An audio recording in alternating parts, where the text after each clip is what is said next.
Hi అండి, అందరికీ నమస్కారం. కిరణ్స్ కిచెన్కి స్వాగతం. ఈరోజు సరస్వతీదేవి అవతారం కదా.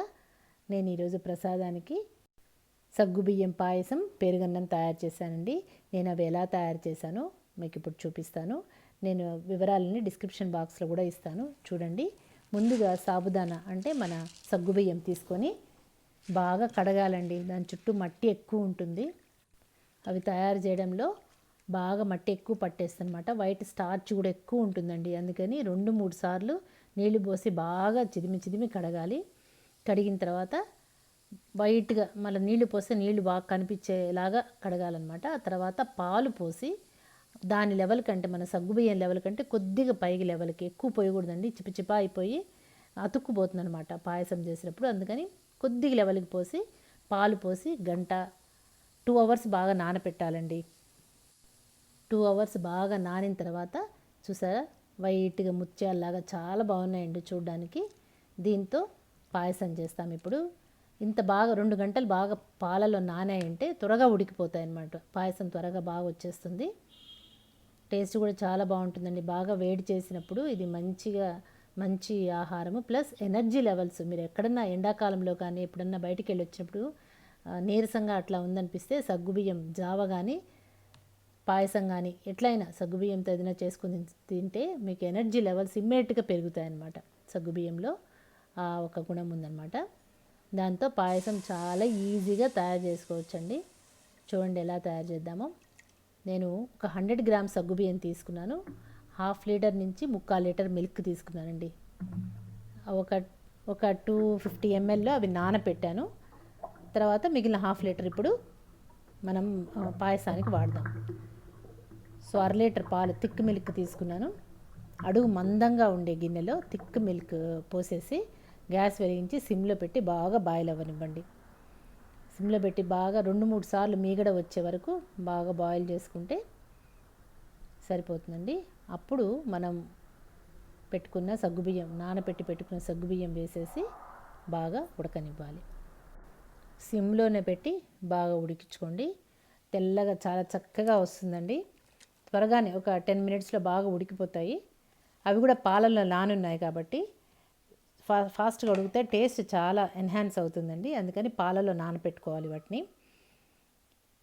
2 కలిసి కొద్దిగా చిక్కగా అయినప్పుడు దాంట్లో మనం చక్కెర వేసేసుకోవాలండి. ఇక్కడ నేను 100 గ్రామ్స్ సగ్గుబియ్యం తీసుకున్నానండి, కాబట్టి 200 గ్రామ్స్ షుగర్ తీసుకున్నాను అనమాట.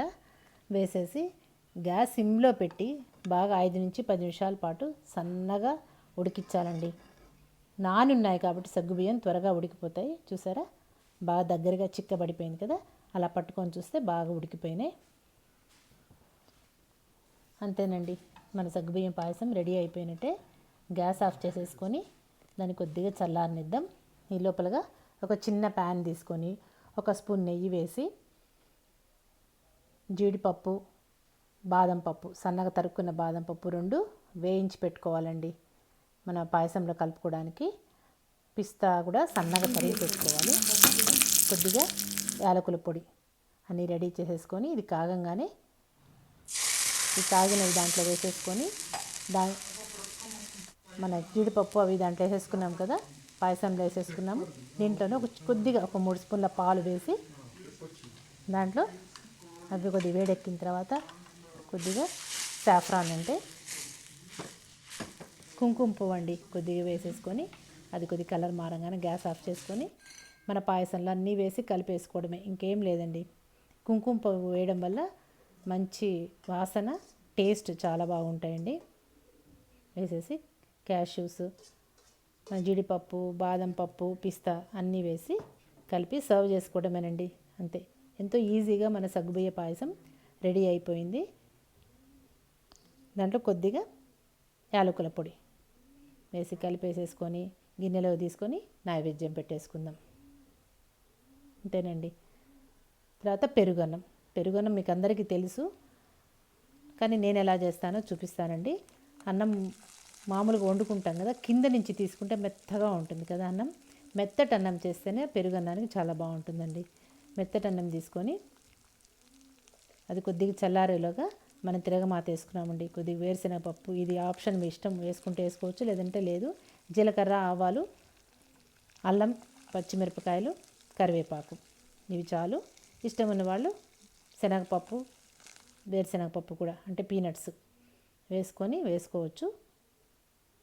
అన్నీ బాగా వేగిన తర్వాత కొద్దిగా ఇంగు వేసి గ్యాస్ ఆఫ్ చేసేయండి. తిరగమాత చల్లారేలాగా మనం అన్నం బాగా స్మాష్ చేసుకుందామండి. చేసుకొని దాంట్లో 1 కప్పు పాలు, 1 కప్పు పెరుగు, ఒక చిన్న కప్పుకి, అంటే నేను తీసుకుని చాలా చిన్న కప్పుకి అన్నం తీసుకున్నాను. అది బాగా సోక్ అయిన తర్వాత డబుల్ క్వాంటిటీ అవుతుందండి. అందుకని నేను చిన్న కప్పుకి తీసుకున్నాను. ఏ కప్పుకి అన్నం తీసుకున్నానో ఆ కప్పుకే పెరుగు, ఆ కప్పు పాలు. అంటే ఒక 2-3 గంటల ముందు కనుక మనం చేసేటైతే పాలు వేసుకుంటే మనం తినేటప్పటికి పుల్లగా అవ్వకుండా ఉంటుంది. టేస్ట్ చాలా బాగుంటుందండి. మామూలుగా బాక్స్కి పెట్టాలన్నా, ఎక్కడైనా ప్రయాణాలకు వెళ్ళాలన్నా కూడా మనం అలాగే చేసుకోవాలి. 1 కప్పు పెరుగు, 1 కప్పు పాలు వేసుకుంటే పుల్లగా అవ్వకుండా, గట్టి పడకుండా ఉంటుంది. లేదంటే మరి ముద్దగా గట్టిగా అయిపోతుంది కదా. అవి వేసి కలిపేసుకొని కొద్దిగా రుచికి ఉప్పు వేసి మనం వేసి పెట్టుకునే తిరగమాత దాంట్లో వేసేసి కలిపేసుకోవడమేనండి. నేను ఈరోజు పోమోగ్రనేట్ అంటే మన దానిమ్మ గింజలు ఉంటే వేశాను.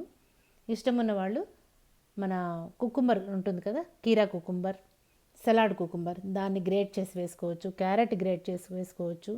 ఇవన్నీ మంచి కాంబినేషన్ అండి పెరుగన్నానికి. కలిపేసుకొని కొద్దిగా లూజ్గా ఉండేలా చూసుకోండి. తినే టైంకి గట్టిగా అయిపోకుండా ఉంటుందన్నమాట. అందుకని అట్లా లూజ్గా ఉండడమే బెటర్ అండి. అంతే, పెరుగన్నం కూడా రెడీ అయిపోయింది కదా. 2 కలిపి అమ్మవారికి నైవేద్యం చేసేసుకున్నాం. మీరు ట్రై చేసి కమెంట్ బాక్స్లో కమెంట్ చేయండి. Please like, share, subscribe.